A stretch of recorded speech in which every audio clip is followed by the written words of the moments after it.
we put Ghana first. I'll deal with a summary of my take and share it later with you to read. And I ask, how much is a nurse paid for fighting corruption? I want you to shut your mind for a moment, not intending that you will be uncritical of any matters, but shut your mind for a moment to unproven claims that he makes wealth, enormous wealth, through his undercover work, and all the questions, perhaps unnecessary, about his methods. And to ask yourself the question, how much is he rewarded by the state for the work he does? The Constitution says that the state shall take all the steps that it has to eradicate corruption in the system. Because of that, the state has established a number of institutions and putting some measures to ensure that corruption either does not happen, or when it happens, it is exposed. The Constitution also gives citizens the power to, among others, expose and combat misuse and waste of state resources. In fact, it is categorical in saying we have a duty in exposing rot or corruption in the country. Now, because of that, we found it necessary to provide for protection for the citizens who will do such a risky job of exposing corruption.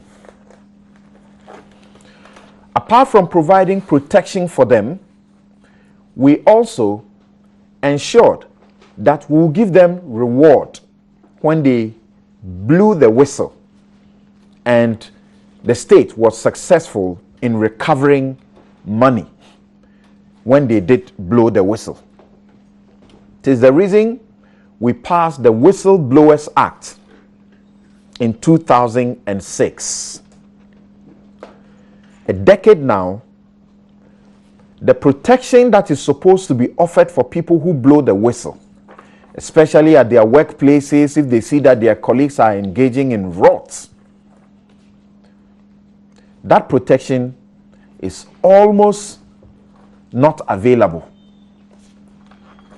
The reward that people are supposed to get,